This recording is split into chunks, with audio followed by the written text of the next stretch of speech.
Ugin for 3, and then Faceless Haven for lethal.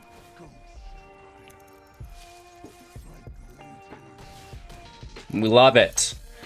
Hello, good game. Welcome back, and what's up? I hope you're all having an amazing day so far. Within the video, we'll be breaking down a new mono-red control deck I call Laser Eyes. It's extremely aggressive, and we go on a 75% win rate tear through the top 1000 Mythic, which is a lot of fun. In the video, of course, if you're unfamiliar with my style, we're going to break down the deck. We're going to talk about everything that you'll need to know in order to pilot it effectively and efficiently. We'll go through the gameplay footage as well, discussing playlines and interactions so you get a more in-depth look instead of just a theory-based understanding.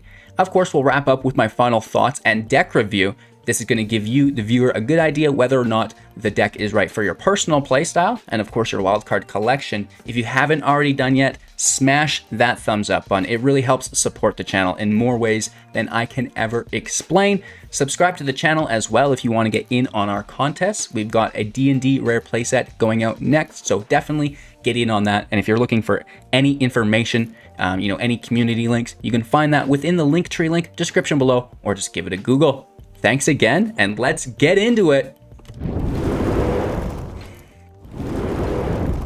All right, Laser Eyes is a 60 card best of 1 standard 4.4 average mana value deck with 32 non-creatures and 4 creatures. 24 land in the deck, even though within today's footage you'd never believe it. We focus around some new cards in the deck, right? Elemental Masterpiece for 7 mana, creating 2 4/4 tokens. We can discard it to create a treasure token. And then 4 copies of Magma Opus for 8, instant speed, dealing 4 damage divided as we choose among any number of targets. We tap 2 permanents, we create a 4/4, and we draw 2 cards, as well as being able to discard it, like the Masterpiece, for 2 to create a treasure. We also have 4 copies of Seize the Spoils. Now, this isn't a new card, it's from Kaldheim. As an additional cost to cast this spell, discard a card, draw 2 cards, and create a treasure token, right? So we have 3 ways here to create treasure tokens to help us ramp into Big Daddy Ugin the Spirit Dragon. 7 loyalty for 8 mana, plus 2, 3 damage to any target, minus X, exiling each permanent with mana value X or less that's 1 or more colors, right? So everything that's not colorless. Minus 10, you gain 7 life, draw 7 cards, then put up to 7 permanents you own from your hand into the battlefield, which is very, very powerful, right? So we're reducing the cost of Ugin within the deck while controlling our opponent. This is also used within the Tundra Fumarole. It is removal plus a little bit of ramp. And I'm not sure if you can call this ramp. Similar to, that blue card for 4 that it's a counter spell and then you untap 4 mana. The Fumarole will cost 3, it will deal 4 damage to target creature or planeswalker, and then you'll add 1 colorless for each snow spent to cast this spell, and you don't lose the mana as steps and phases end, which is a lot of cool. So if you have some instances and sorcery speeds that can utilize that colorless mana, that's really, really cool. The Cleave is one of those things as well, even though we're not using that in this deck. Ugin's a colorless spell. We can remove something of theirs if they have a creature, still have that mana now to play Ugin, to play our Simulacrum, to play our Mazemind Tome, to draw from our Mazemind Tome, and to even activate our Faceless Haven, which is pretty cool. So the Tundra Fumarole has a lot going on within this deck, and I really, really like it. Since we are now running Snowlands, that means we've got the Faceless Haven in deck. That means we have Frostbite in deck, 2 damage to any target creature or planeswalker.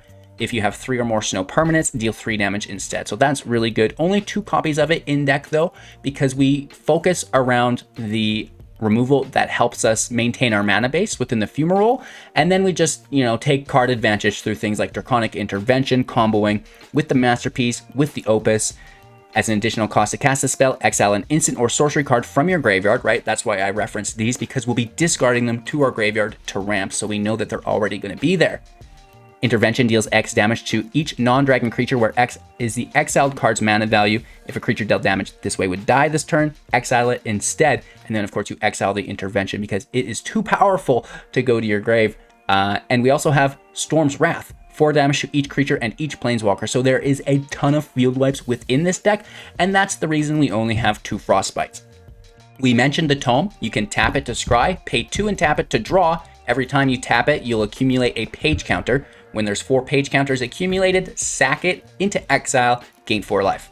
Right, that's really nice there. We talked about Seize the Spoils. We have 4 copies of Ugin in deck because, you know, what happens if one gets removed? You play another. And then I mentioned Seize the Spoils. The discard here, we can discard a land, or we can discard an Ugin, or potentially, if we need higher CMC than 3 in the grave, we can discard a Masterpiece, you know, an Opus if you have to, if you don't have the mana to discard it yourself for the ramp, to utilize your Draconic Intervention, right? So, you know, it's easy to wipe for 1 and for 3 with the intervention. For wiping on 4, you know, probably just use your Storm's Wrath, right? And then wiping higher than 4, you can use your Masterpiece, you can use your Opus for the wipes via the intervention, which is pretty cool. Late game, Ugin's plus, Ugin's minus, and then the Faceless Haven can attack over and over again, which is pretty decent. The Masterpiece creates the 4/4s, which can lay in some damage. The Opus creates a single 4/4 plus deals 4 damage, which can, you know, help us get our opponent to 0 as well.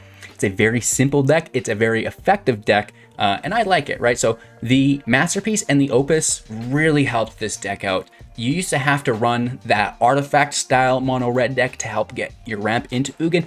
Now you don't have to. You can focus on removal, which in my opinion makes the deck more consistent. Thanks again for checking out the deck tech portion of the video. We'll break into the gameplay footage now, but before we do, have you liked the video yet? Have you subscribed to the channel yet? Do these things, it is a must, and definitely check out the link tree as well. Alrighty, so let's go check out the gameplay footage, and then we'll be back after to wrap up with my final thoughts and deck review. Alright, so I'm not going to brag about my hand. Our opponent goes first, so it's actually not all that great anyways. But even with what we thought was, you know, a supreme team setup with going first and a nice hand, it was stolen away from us. And, you know, we just bricked hard. Hard. And now we're going to get aggroed out on the draw. We definitely need that Draconic Intervention as soon as possible. Woof. Hit for 1 only, thankfully.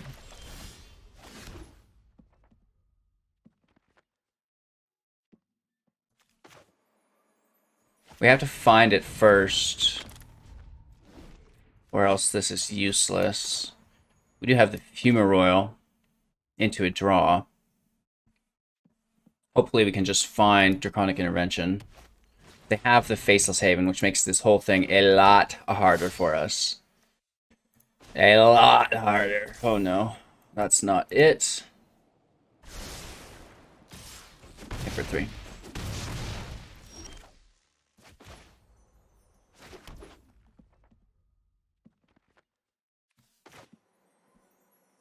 I'm just going to go for a super draw here. Wow.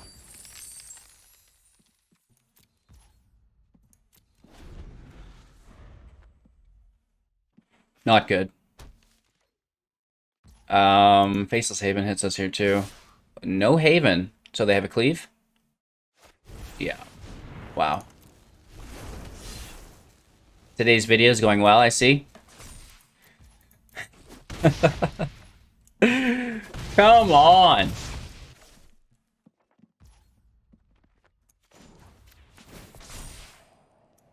And even if we do find the card, which we don't, it's not going to work. It's not going to work because they have Faceless Haven just to box this out with.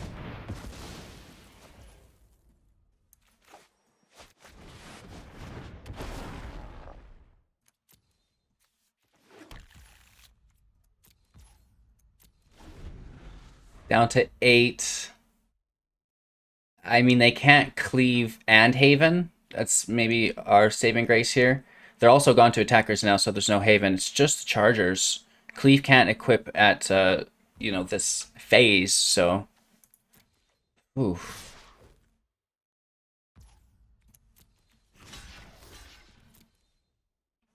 We're taking 3 damage as a minimum.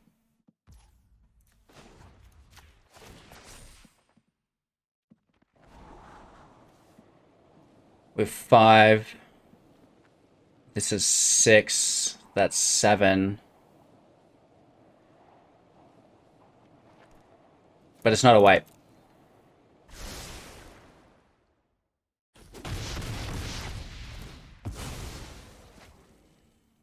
Yeah, we're still just gonna get killed by this Haven. It feels pretty bad. That's still not a wipe.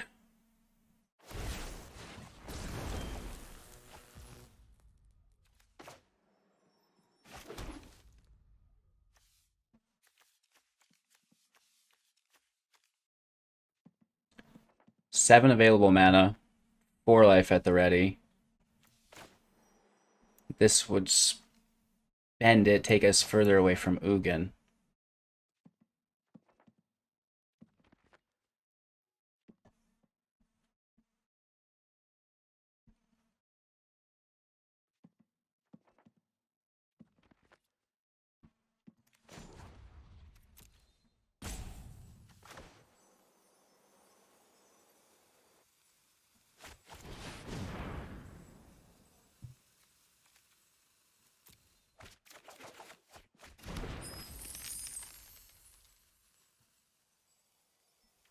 So we go up to 10.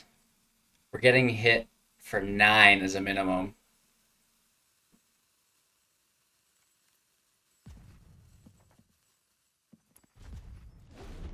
We may as well take the draw.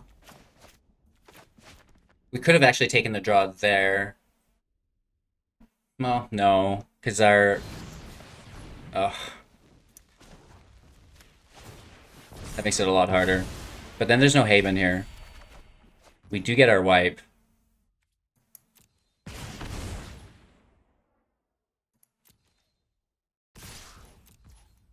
Yikes.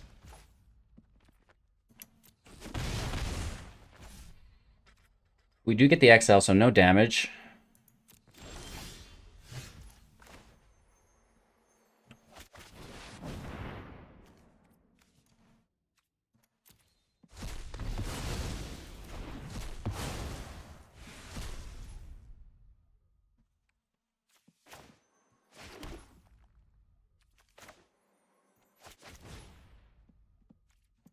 And we still have Frostbite for 2 damage, because it's not... Oh no, it'll still do 3. It doesn't have to be the Snowland that's tapped, we just have to have 3 or more. Permanents as well, not even lands. In this case, it's only lands, though. So we have a couple blockers here, maybe.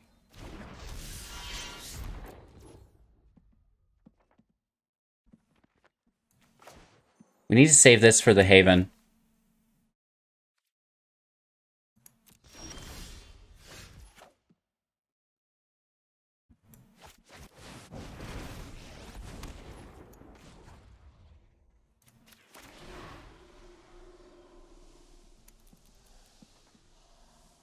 Do we take 3?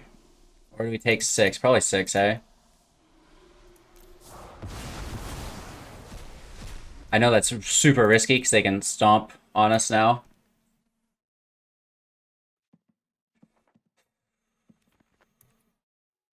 No attacks. Let's just hold back. Another charger, which we have to exile.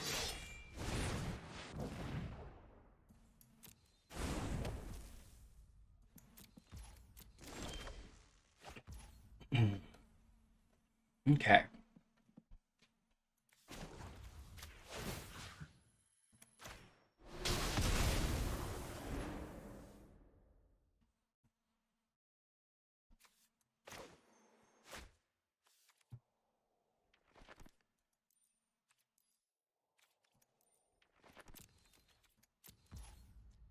Do we want to do this on their upkeep and tap their lands?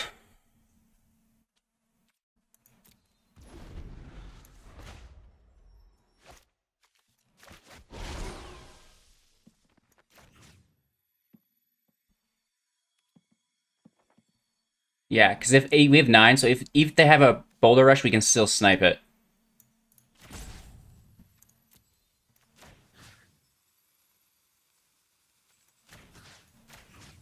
Let's tap the colored mana.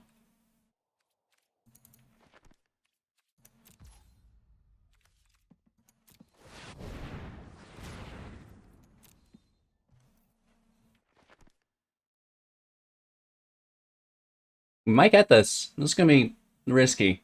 Our opponent bricked this time, not us. Haha! Revenge!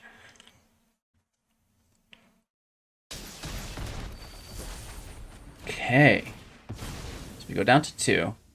And then they can't stomp us because they don't have a red land. Unless they draw a red land here and have stomp in hand. Or vice versa. 1 red land. Is this a stomp? Don't you dare.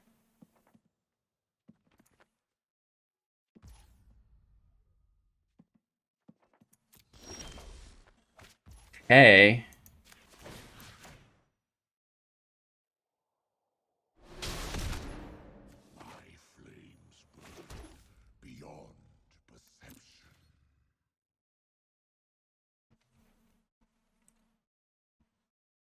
All attack. Because we have to kill them before they get direct damage.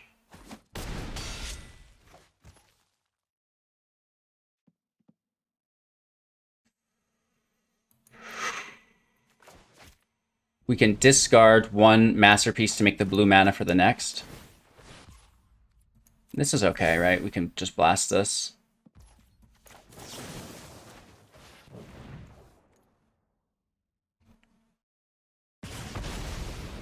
We've been saving that Frostbite for the land for a while. Let's discard our Masterpiece.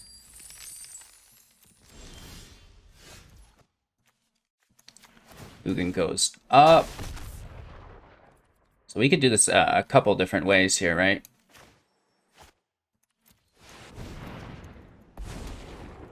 Let's keep the new Ugin. There we go. Just for that extra little, right? Just we had to spend our mana some way. GG. 2 lands. Uh-oh, we know this story. Can we find the 3rd? Certainly it won't happen to us back to back, right?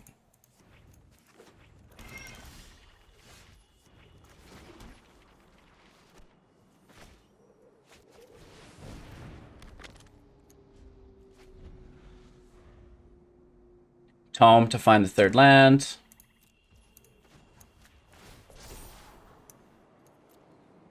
That's not it. There it is. No.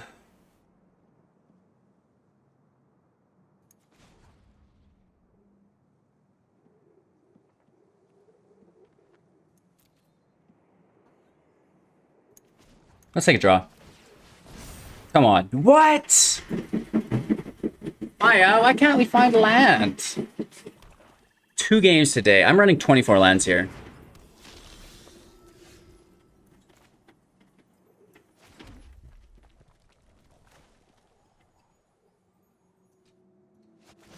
Okay, we Frostbite Veto. At least we found the 3rd land. Now let's pass our turn and we can discard the Masterpiece.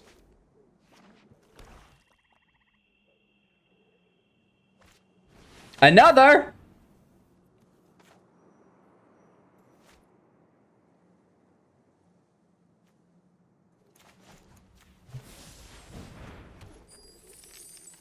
We could take the Scry. Just make sure we find the land.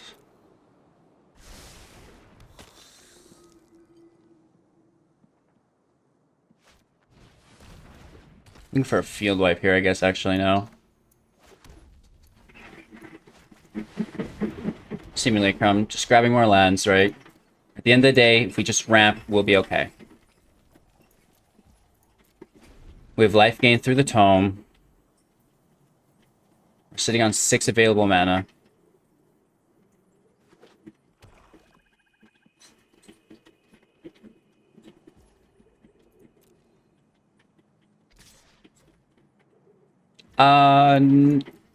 No blocks. No, thank you. I'll take the 2 damage.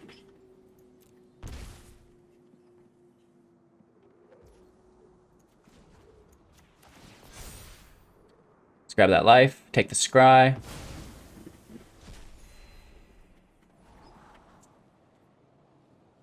It's not a wipe. We want a field wipe.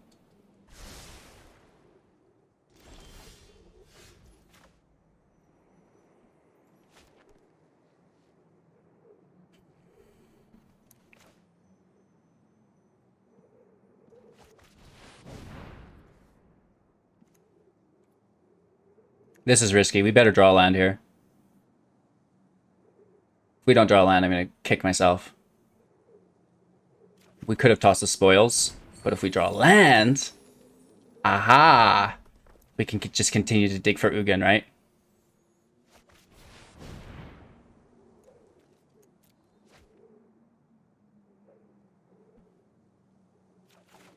Oh! I'll allow those. Take a draw, wipe their field. So we want to block their vessel and double down on it to kill it, or... Like, we're ready for Magma Opus here as well. We've got 9 available mana. That could be problematic. 8 damage coming our way here. Oh!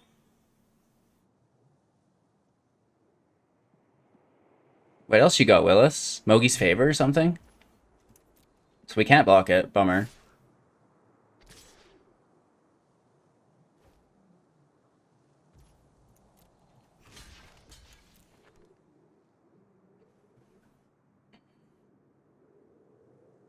Down to 14. And we'll take the draw. Okay, I don't mind that. And then maybe it's a land we're spending less of our treasure.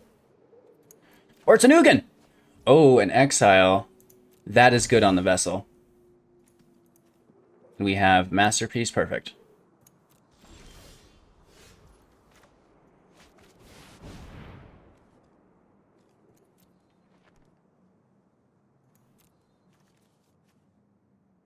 Yeah, we've got 2 of them. Why not? Just then they don't pull any shenanigans on us.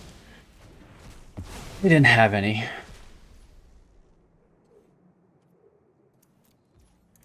So we have, if we draw another land, 3 opuses in a row.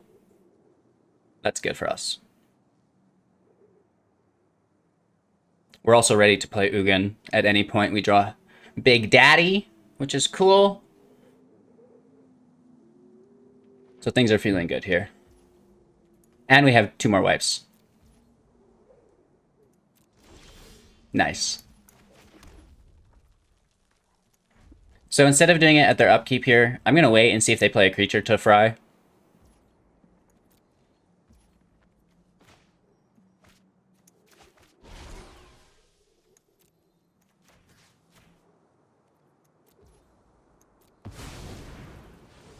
All right. Drawing 2 cards here is actually my favorite part of this whole situation. The damage is cool. Tapping stuff is cool.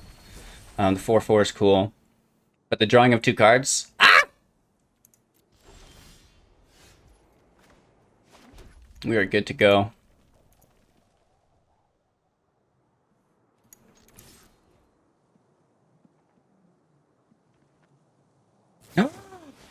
You jerk. Okay, so they've got lots of removal. We could be in for a serious battle. I'll do it.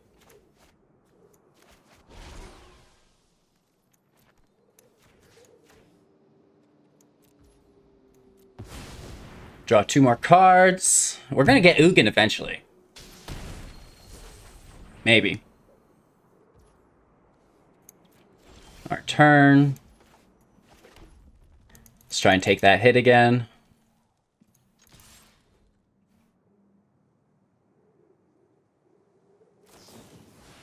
Double murder. This individual is a psychopath. Just murdering. We could even take a single blue source in the deck for Simulacrum to pull if we really wanted. It's kind of awkward. It's an idea if you didn't want to rely on the treasures, but not needed, but an idea if you really wanted to.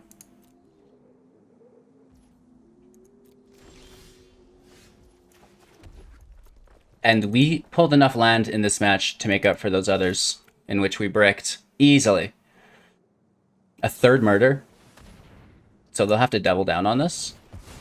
Oh, no, for each card in your graveyard, name that. That's cool. So there's multiples in their graveyard. There he is. Hi, Daddy.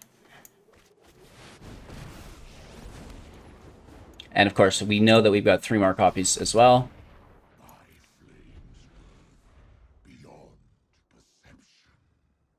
I'm sure they have Planeswalker removal.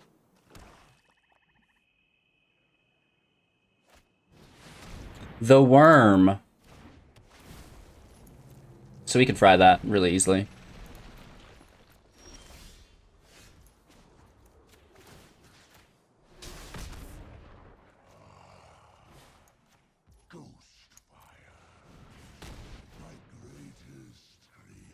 Got him. And then we could have used that mana, not only to cast the tome, but then to draw afterwards as well. Our opponent goes first. That's alright. I mean, Fumarole with Simulacrum, Intervention as well. Double Ugin. Oh, that's not good. Maybe we can pull Seize the Spoils and discard a copy. Really just wanting to utilize this intervention. Slay their Annex. They should play their Rimrock Knight instead of Boulder Rushing. No, they should play your Rimrock Knight there as a creature. Unless they had another 1-drop creature, but they don't, so. But, I mean, who am I to give advice? Look at this trash hand, right? Because if you have more creatures in play, you're reducing the cost of your Embercleave. This is why I say this. So it's less damage for the turn, but your Embercleave's cheaper earlier on, and your damage output is higher in the upcoming turns.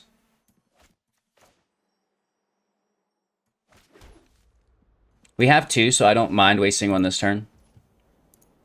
Right, even though like this mana is just wasted because we don't have a tome in hand, and we're not casting it with 4 mana. The cool thing is we could also use this 3 mana to activate a Faceless Haven as well. So there's a couple really cool things that we can do with it.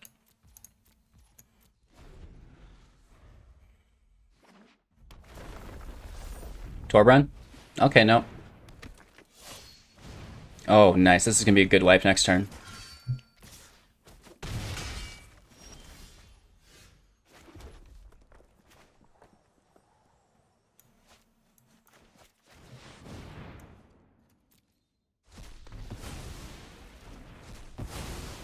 Ay caramba.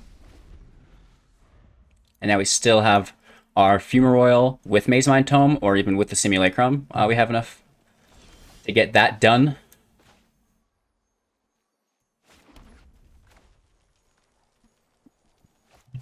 I guess, instead of waiting, let's just do it now. And then we can Tome and draw with the extra mana. Building our way into Ugin. Totally at 6 mana now. Totaling is maybe more applicable. Okay. I'll allow it. So in case I have a haste creature, I want to keep the tome in hand to activate Faceless Haven. Okay, it doesn't have haste, that's fine. So we can still utilize the mana in a draw. Perfect. They should have kept that in hand for next turn. Again, just my opinion.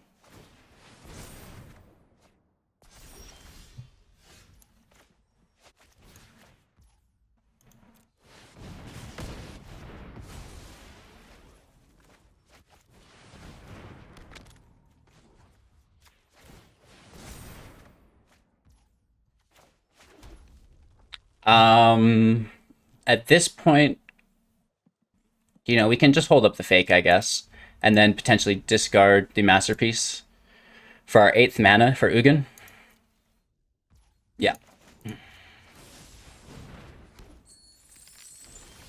And we draw the land instead, so that's great.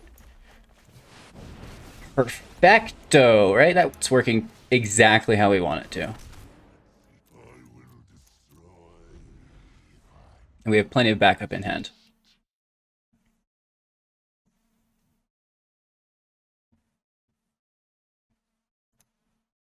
Mono red can't do anything against Ugin.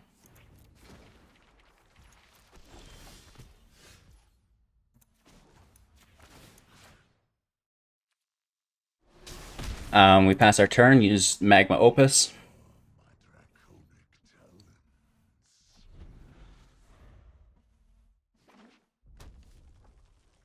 Another land. No! How dare you? Should have tapped their mana. Oh, my bad. Oh! We're okay.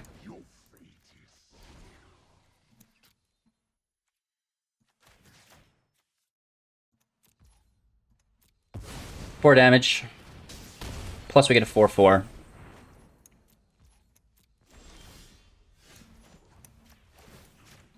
Ugin for 3, and then Faceless Haven for lethal.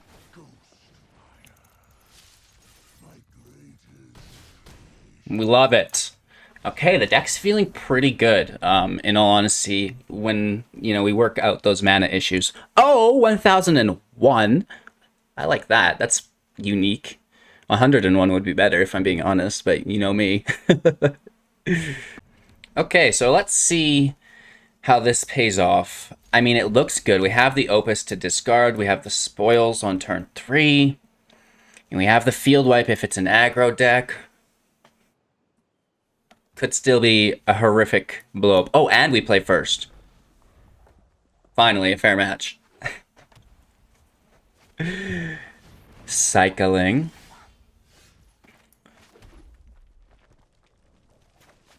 Let's make sure we find our third land here. I mean, we can do it on the appropriate phase, I guess, on their end step. Put a stop. It doesn't matter. They're not milling us. We could have done it there. No Valiant Rescuer. No Drain of Stinger. But the Fox is tough. We actually should have went right for the intervention, right? With the Opus discard, maybe. Because this Fox is redonkulous. We would have to top deck a land. Oh no, we wouldn't. That just wouldn't work. It has to go to the bottom. We'd have to draw 2 cards somehow. Let's take our turn here. We'll take the scry, make sure we do find a land.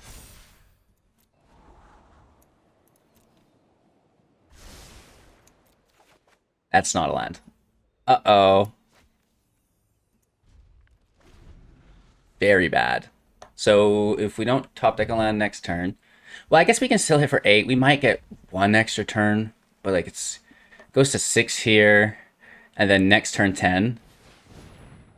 Okay, only goes to 4 here. Next turn to 8, we can still hit it potentially.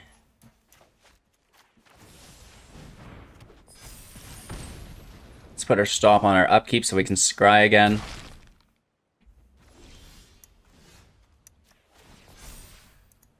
Bricking on land like nobody's business. Come on! What?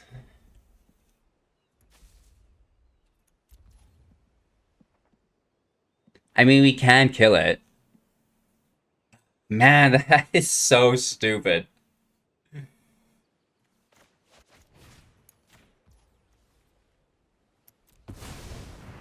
It's always something cool here. There's 24 land in this deck.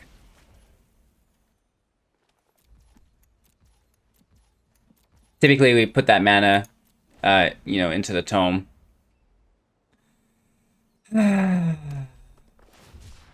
now we have to definitely top deck a land for Seize the Spoils. So we put a stop, and we have to take the scry again. We gain 4 life. You know, we're down to potentially 6 here. They got away from us. I'll admit that. Well, what do you do with this land, right? When a cycling deck pulls more land than you? That hurts. Wow. Wow. I truly feel blessed. So kind of you, Arena. Seize the Spoils. You know, at this point, Ugin is so far away that it just doesn't matter. Another land. You guys, you're spoiling me. They can just flare us right away. You know, they're hitting for 5 as a minimum this turn. We're probably dead this turn. So that's 6 this turn minimum. Play a land, flare for 7 and attack. No, okay, so there's no flare. Down to 5.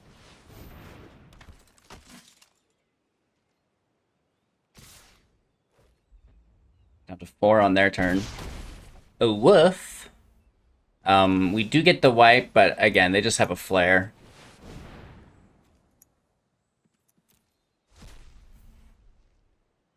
Too little, too late. It happens, though.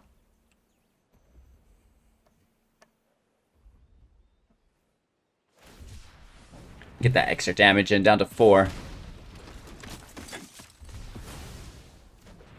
So, you know, any flares in hand, they win. They could even Stinger and cycle on top of the Stinger a few more times. They played the land. There it is. Good game. Cycling deck, still OP. Still a viable deck, you guys. Especially when your opponent bricks. Hey, did you guys realize we just had an entire video with no interruptions from the cat? Are you okay, Maya? Is everything all right? That is strange. Very, very unlike her not to be, you know, just putting in laps. But it was a nice recording environment for once. I hope you enjoyed the change in quality. Didn't miss Maya too much. I'm sure she'll be back in another video. As far as final thoughts and deck review goes here, I like it. It worked out very, very well for us. I am missing certain things within the build. Worried about Sultai Ultimatum, right? Because you basically just have to play Ugin in response and minus. But it's still super, super, super awkward, right? Them taking the double turn makes it weird. You know, I just wish that potentially, and we didn't get that matchup, so I don't really know, but I wish the damage output was higher. But again, you know, it's not a stair standard, not a fair standard, a stair standard. It's not a fair standard to, you know, expect every deck to beat, or, you know, every deck or every top meta deck, right? So there's the decks that we wild out on here, right? This is a creature killer, in my opinion. Winota, mono red, mono white, you're gonna have a pretty easy time, you know, just beating them, right? You've got the Storm's Wrath, you've got Draconic Interventions if they're trying to run Indestructible, and then you just pace them out with Ugin. But again, you get into those other control matchups, like the Sultai Ultimatum, and I fear for this deck a little bit. You know, maybe you get a better draw than them, and that's always possible as well, but they just have access to so much more than we do. So is this the best control deck? Probably not. Is it a viable control deck in best of one? Yes, because the majority of opponents you'll face in best of one are creature-based aggro decks, right? And that's where, you know, we really want to be focusing this particular deck. So thank you guys for your time and attention. I hope I did my darndest today to highlight the strengths and weaknesses of Laser Eyes Mono Red Ugin control. Have a magical day. Definitely, if you haven't done so yet, smash that thumbs up. It really helps the video. Subscribe if you haven't done so you can win a rare playset to D&D upcoming MTG set. And of course, the community links, the tournaments, everything can be found in the Discord link description below, or give it a Google. Have a magical day, and we'll see you soon in the next.